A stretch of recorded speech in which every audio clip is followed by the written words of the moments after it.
मसले में आप इज्तिमाई तौर पर उनके साथ रहो। लेकिन ये एक बात मैं बता रहा हूँ, एनआरसी, सीएए, ये बला क्या है?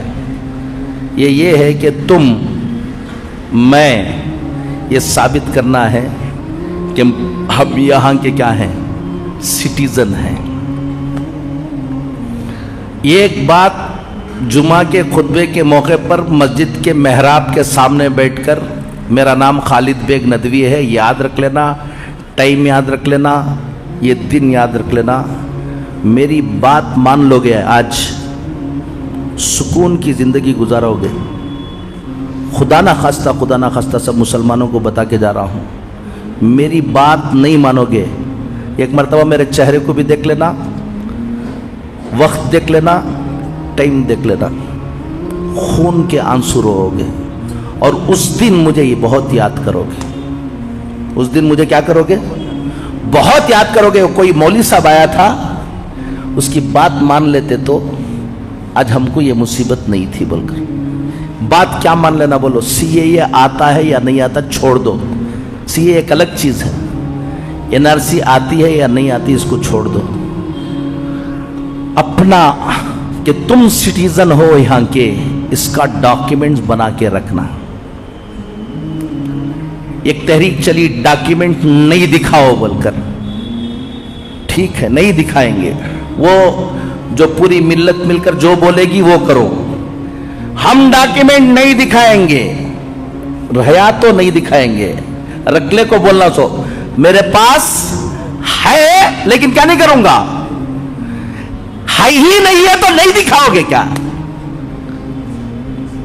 अल्लाह का फजल है, एक बड़ी तादाद ने अपना डॉक्यूमेंट्स क्या कर लिया, इस दौरान बना लिया। एक अच्छी बात यह हुई कि मौका मिल गया और अल्हम्दुलिल्लाह डॉक्यूमेंट बना लिया। आज के जुमा में 15 मिनट में तुम्हें सिटीजन, तुम यहां के सिटीजन हो, इसकी क्या प्रूफ है? कल एक पुलिस वाला पकड़ता है आपको और कहता है छोड़ो एनआरसी नहीं आए, कल पकड़कर कहता है कि तुम यहां के सिटीजन नहीं हो। तो तुमको क्या दिखाना है, क्या प्रूव करना है?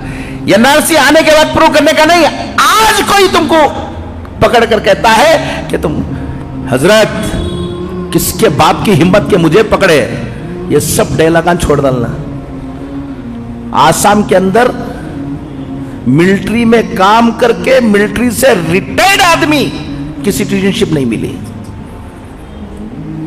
उसको प्रूव करना पड़ा, रोते हुए घूमता रहा। सिटीजनशिप एक्ट ये 1955 में बना। कब बना भाई? रत्ती याद रख ले सब लोग। सिटीजनशिप एक्ट 26 जनवरी 1950 में हमारा कॉन्स्टिट्यूशन बना, दस्तूर बना। उसमें सिटीजन, चाहे यहां का सिटीजन कौन होगा उसके बारे में तफसील नहीं थी।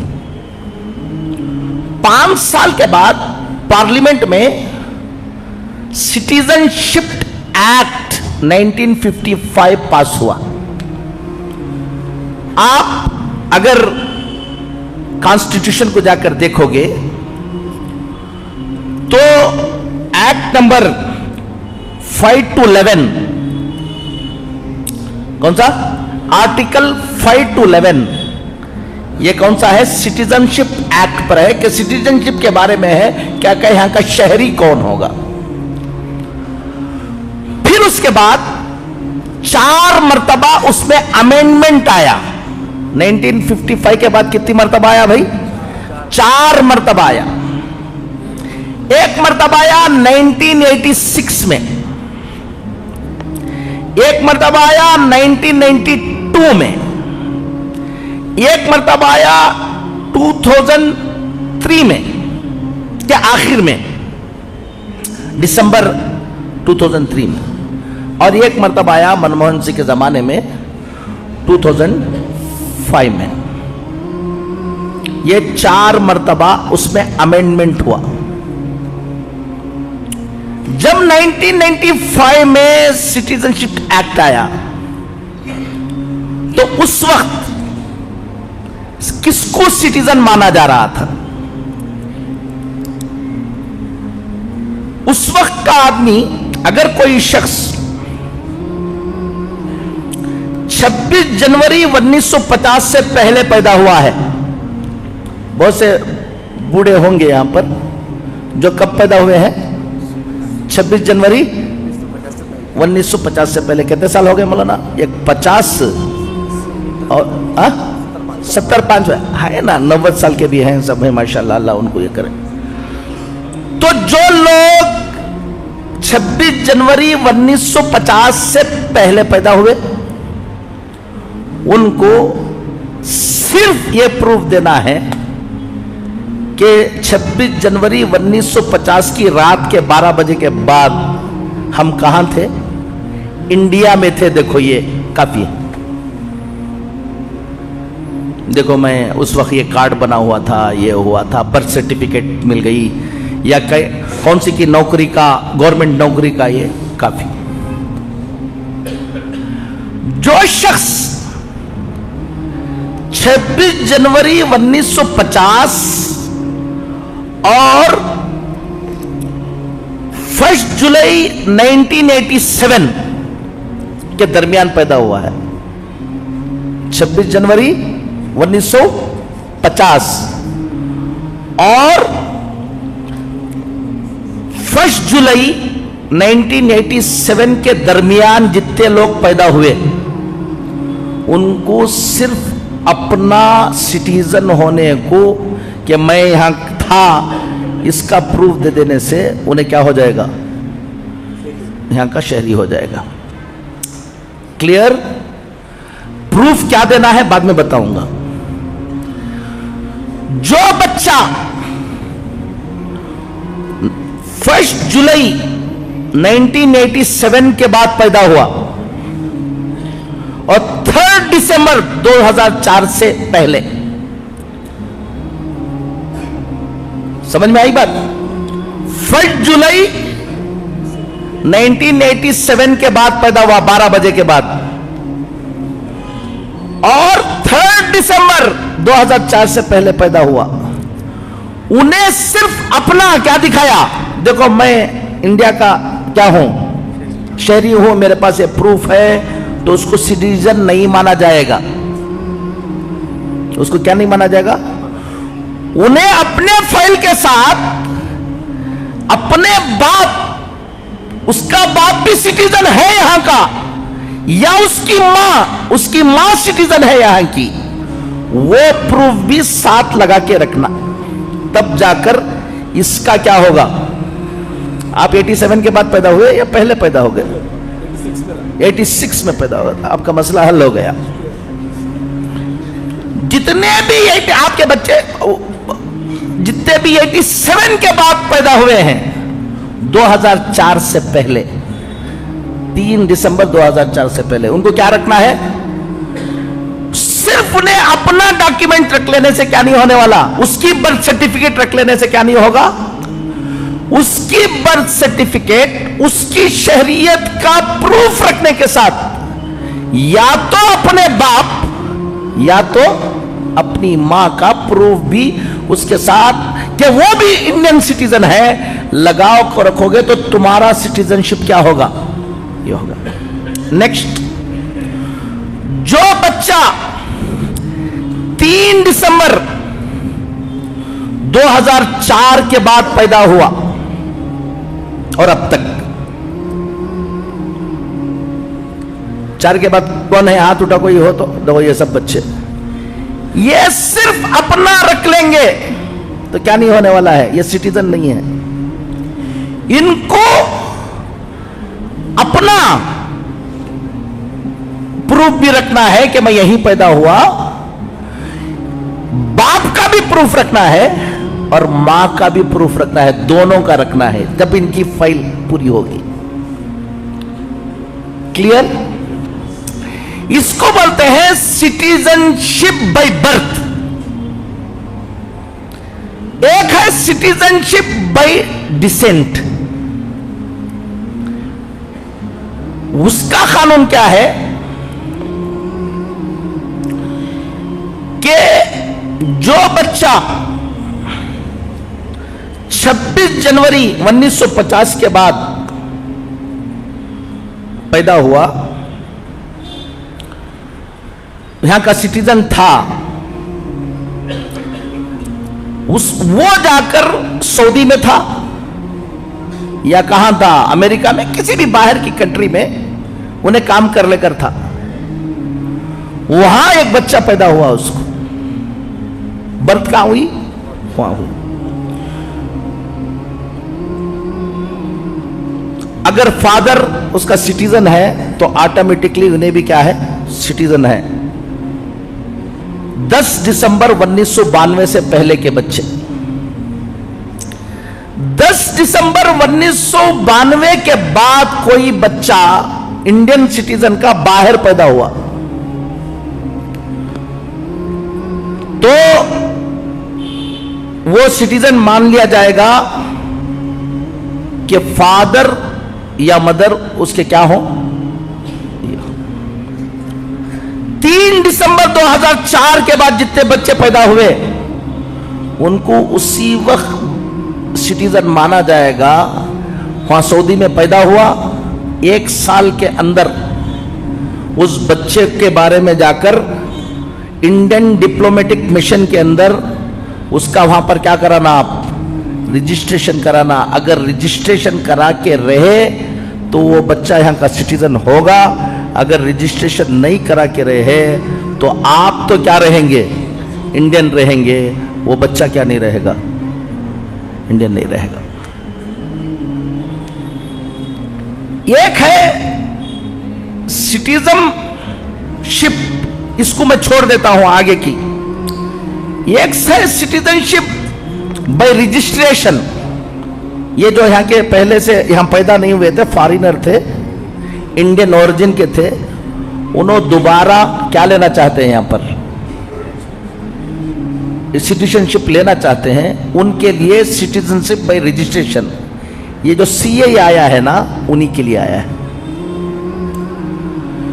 उसमें सीएए में आया है कि अगर सिटीजनशिप नेचुरलाइजेशन, एक सिटीजनशिप रजिस्ट्रेशन, इसके लिए सीएए आया है। उसके अंदर यह है कि अगर अफगानिस्तान, पाकिस्तान, बांग्लादेश, इसके कोई भी आदमी आकर यहाँ रजिस्ट्रेशन लेना चाहता है, पहले से 10 साल या 12 साल का शरायत है, वो सिख होगा, जैन होगा, बुद्धिस्ट होगा और हिंदू होगा, तो उसको हम क्या दे देंगे, सिटीजनशिप दे देंगे।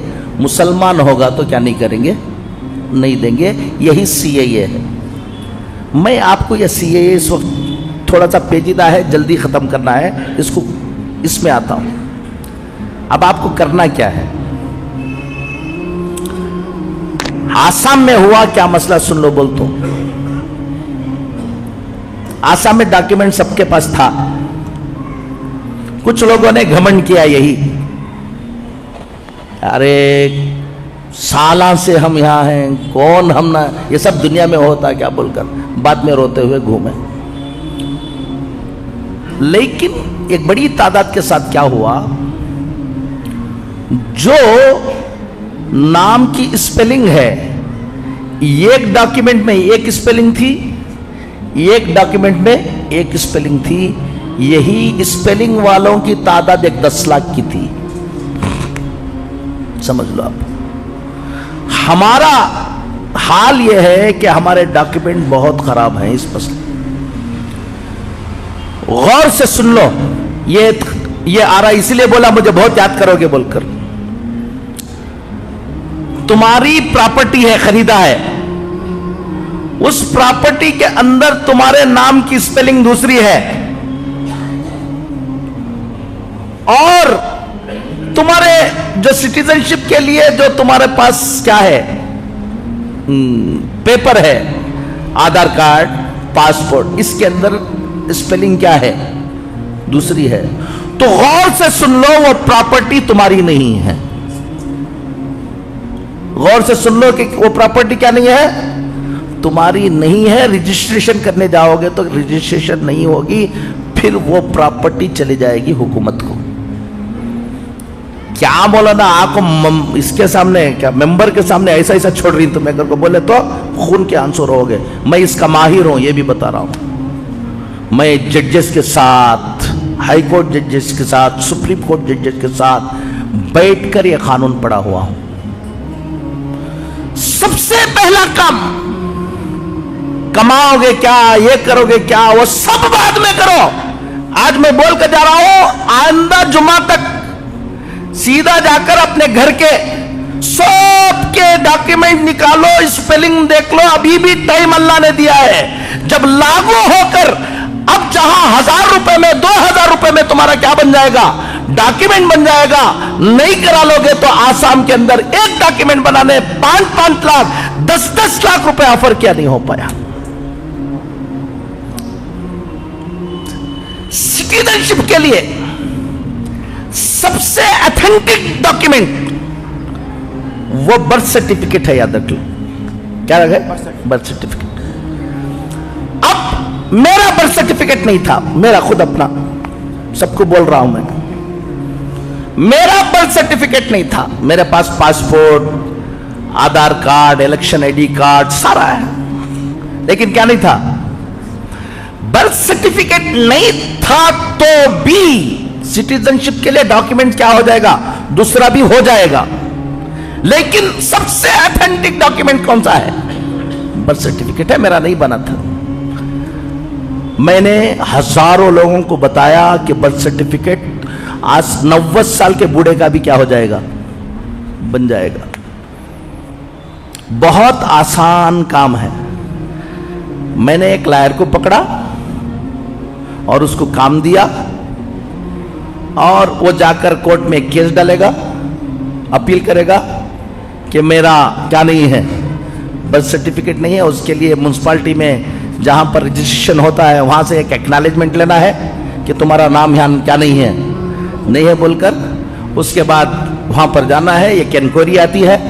इंक्वायरी आने के बाद जज के पास जाना होता है। ये 3 से 4 महीने आपको भागना नहीं है, वो लायर कर लेगा। आखिर में एक विटनेस होगा, 2 विटनेस को लेंगे। आपका बर्थ सर्टिफिकेट, मेरा बर्थ सर्टिफिकेट अभी बन गया अल्हम्दुलिल्लाह।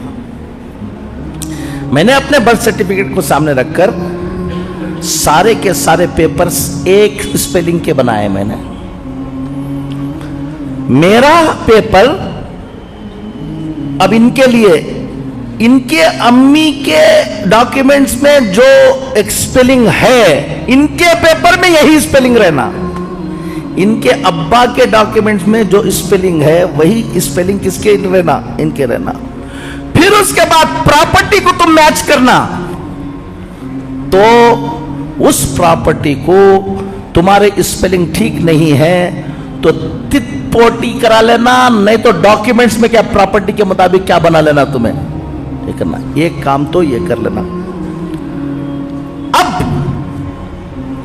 अपना मोहल्ले के जिम्मेदारों को मैं ये कहता हूं, हम लोगों ने लाखों लोगों के डॉक्यूमेंट बनाए अल्हम्दुलिल्लाह पूरे मुल्क में।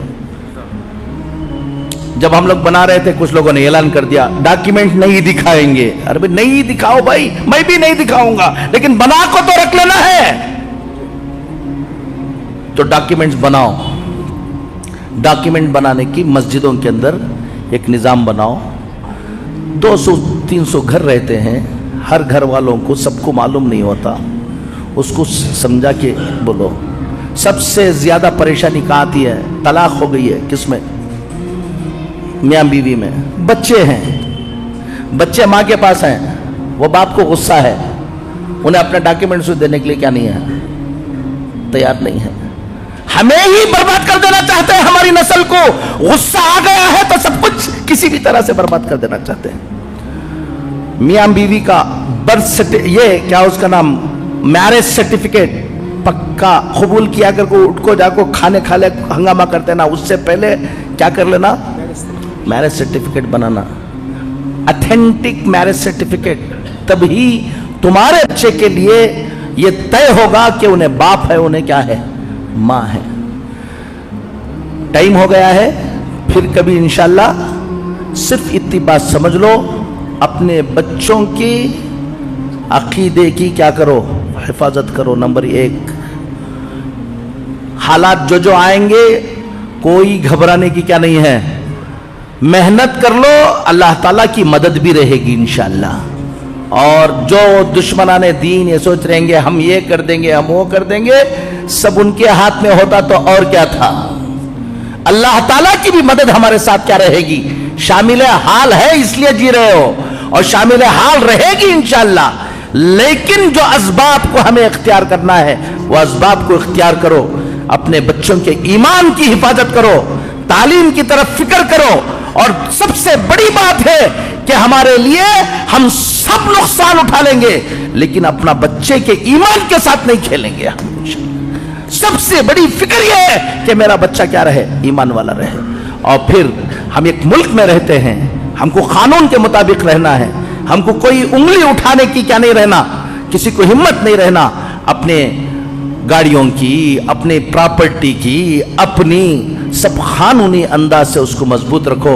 अल्लाह ताला दुश्मनों के जो इरादे हैं उसको क्या करेंगे, नाकाम करेंगे। अल्लाह कहने से ज़्यादा सुनने से अमल की तौफीक नसीब फरमाए। व आखिर दावाना अल्हम्दुलिल्लाह रब्बिल आलमीन। एक ऐलान है वो उसके बाद इंशाअल्लाह नमाज़ सुन्नत पढ़ने के लिए मौका दिया जाएगा। अभी और बहुत तफसीली बात थी क्योंकि जुमा का मौका है, जितनी बात हो गई अल्लाह ताला हज़रत को बहुत बहुत जज़ाए खैर अता फरमाए। हमें खुशी है, बहुत खुशी है, बहुत ज़्यादा खुशी है कि हज़रत जो है बहुत ज़्यादा मसरूफ़ रहते हैं। आपको अंदाज़ा नहीं है मसरूफ़ियत का, आप कभी उनके दिन के साथ एक दिन गुजारेंगे आपको अंदाज़ा होगा। हम सबका एक काम है, इनका उनके कामों में ये भी एक काम है। हम दिन में एक काम करते हैं, ये दिन में 100 काम करते हैं, उसमें से एक काम ये भी है। हज़रत बहुत ज़्यादा मसरूफ़ रहते हैं, उसके बावजूद हज़रत ने ख़ुद कहा कि हम आना चाह रहे हैं, दावत देना। हज़रत ने कहा नहीं, आने की ज़रूरत नहीं है, आप अपने काम में लगे रहो, मैं अपने काम में लगा हुआ हूँ। आप फ़ोन पर, मैं इन सारे तकल्लुफ़ात से जो है वो बाला तर हूँ और मैं इंशाल्लाह फ़ोन पर ही आ जाऊँगा। हज़रत ख़ुद आ गए अपनी गाड़ी से। अल्लाह ताला बहुत बहुत जज़ाए खैर अता फ़रमाए और हज़रत के साए को अल्लाह आफ़ियत के साथ देर तक हमारे सरों पर कायम रख कर इस्तेफ़ादे की हमें तौफ़ीक़ अता फ़रमाए। 2024 के इलेक्शन की तैयारी हमें क्या करना है, कैसे करना है, मैदानी सतह पर क्या करना है। जैसे हमारे माशाल्लाह इज्तिमा शहर में भी और पूरे सूबे में तय हैं और चल रहे हैं कई माह से। अल्लाह ताला उनको मुबारक फ़रमाए, अल्लाह कबूलियत की शान से अल्लाह माला माल फ़रमाए और मुफीद फ़रमाए। इस तरह हमारा नारा है दावत व तबलीग का, हर घर हर फ़र्द। 2024 के इलेक्शन में भी जैसे हमने रियासत के इलेक्शन में काम किया, इसी तरह हर घर हर फ़र्द तक पहुँच गए।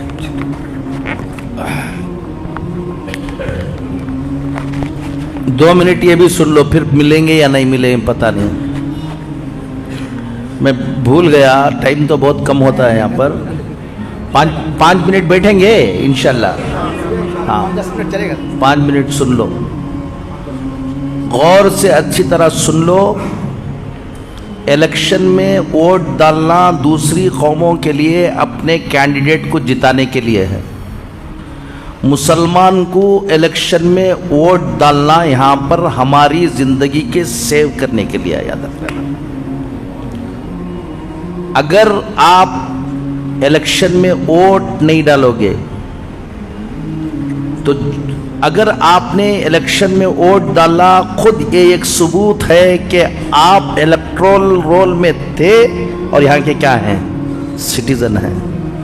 दूसरी कौमों को अपनी हुकूमत बनाने के लिए इलेक्शन के में क्या डालना है, और हमें वोट जो डालना है वो सिर्फ हुकूमत को सोचकर नहीं डालना है, अपनी ज़िंदगी के लिए डालना है कि हमको यह साबित करना है कि हम कहाँ के हैं, यहाँ के। ये जो काम हम लोग करते रहते हैं कि कौन की जीतता, हमें वोट डाल को क्या करना। कॉन्स्टिट्यूशन ऑफ इंडिया जो अभी इलेक्शन आ रहा है, ये भी एक बात सुन लो मुझे याद रखने की। अगर इस इलेक्शन के अंदर फुस्ताई ताकतें नहीं हारेंगी, उसके बाद जो मुसीबतें इस मुल्क में आने वाली हैं उसका आप तसव्वुर भी नहीं कर सकते। दूसरी कौमों के लिए अपनी हुकूमतें बनाने के लिए है, हमारे लिए ये जो आने वाला इलेक्शन है वो इलेक्शन अपने वजूद को बाकी रखने के लिए है। याद रख लेना, एक बात होगी। इलेक्शन में कौन किस पार्टी में है, क्या है, ऐसा हंगामा पूरी जिंदगी, क्या है उसका नाम, ऐसा लीडरों के चक्कर में ऐसा पड़ो कि जिसकी वजह से तुम ही खत्म हो जाओ, ऐसे काम ना करो। कौन किस पार्टी में है, कहाँ है, वो सब रहो, उससे हम लोगों को कोई क्या नहीं है, ताल्लुक नहीं है। ये कश्ती पर हम सब सवार हैं, ये कश्ती बाकी रहेगी तो हम भी बाकी रहेंगे, ये कश्ती डूब जाएगी तो कोई लोग बाकी नहीं रहेंगे। इसके लिए सबसे पहला काम, इलेक्शन आने से पहले ये ज़रूरत नहीं है, 2-3 काम ये कर लो। पहला काम यह है कि हमारा वोटर लिस्ट में क्या हो, नाम हो। नाम वोटर लिस्ट में एनरोलमेंट का वक्त क्या हो गया, अभी हो गया, तो परेशान होने की जरूरत नहीं है। हर वक्त अपनी वोटर लिस्ट में नाम चेक कराते रहो। एक काम बता के जा रहा हूं आप लोगों को, इसमें हम लोगों ने सख्त हालात में काम किया है और उसका तजुर्बा कर लिया है। वोटर लिस्ट में नाम फट से निकाल देते हैं, ये तुम्हारे लिए बहुत डेंजर है। वोटर लिस्ट में नाम चेक करते रहो। अगर किसी का नाम वोटर लिस्ट से निकाला, फौरन एक लायर को पकड़ो, लायर को पकड़कर RTI में एक क्वेश्चन भेजो उसको फौरन